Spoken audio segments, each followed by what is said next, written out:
حضرت امیر المؤمنین ایدہ اللہ تعالی فرماتے ہیں، نظام کی کامیابی کا اور ترقی کا انحصار اس نظام سے منسلک لوگوں اور اس نظام کے قواعد و ضوابط کی مکمل پابندی کرنے پر ہوتا ہے۔ چنانچہ دیکھ لیں کہ ترقی یافتہ ممالک میں قوانین کی پابندی کی شرح تیسری دنیا یا ترقی پذیر ممالک سے بہت زیادہ ہے، اور ان ممالک کی ترقی کی ایک بہت بڑی وجہ یہی ہے کہ عموماً چاہے بڑا آدمی ہو یا افسر ہو، اگر ایک دفعہ اس کی غلطی باہر نکل گئی تو پھر اتنا شور پڑتا ہے کہ اس کو اس غلطی کے نتائج بہرحال بھگتنے پڑتے ہیں، اور اپنی اس غلطی کی جو بھی سزا ہے اس کو برداشت کرنی پڑتی ہے۔ جبکہ غریب ممالک میں، یا آج کل جو ٹرم ہے تیسری دنیا کے ممالک میں، آپ دیکھیں گے کہ اگر کوئی غلط بات ہے تو اس پر اس حد تک پردہ ڈالنے کی کوشش کی جاتی ہے کہ احساس ندامت اور شرمندگی بھی ختم ہو جاتا ہے،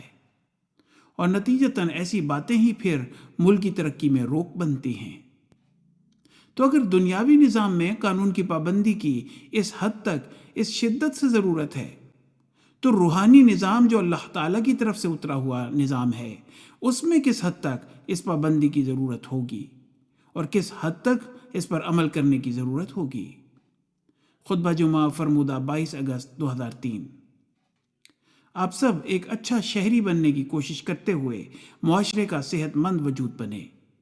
اس معاشرے میں انٹیگریٹ ضرور ہوں، لیکن اپنی دینی اور اخلاقی اقدار کو نہ بھولیں۔ انٹیگریشن کا بہترین طریق یہ ہے کہ اس معاشرے کی بہتری کی خاطر کوشاں رہیں۔ اس لیے مغربی ممالک میں رہنے والے احمدی مسلمان ہونے کے ناطے یہ ہماری بڑی ذمہ داری ہے کہ ہم اپنے اخلاقی اقدار کی حفاظت کریں اور کوشش کریں کہ ہم جس معاشرے میں رہ رہے ہیں اس میں بھی اخلاقیات کا معیار بہت بلند ہو۔ مزید برآں احمدی مسلمان اور مسیح موعود علیہ الصلوۃ والسلام کے پیروکار ہونے کے ناطے ہمارا یہ بھی فرض ہے کہ اسلام کی حقیقی پیغام کو دنیا تک پہنچائیں۔ خلاصہ خطاب برموقع سالانہ اجتماع لجنہ مع اللہ UK 2021۔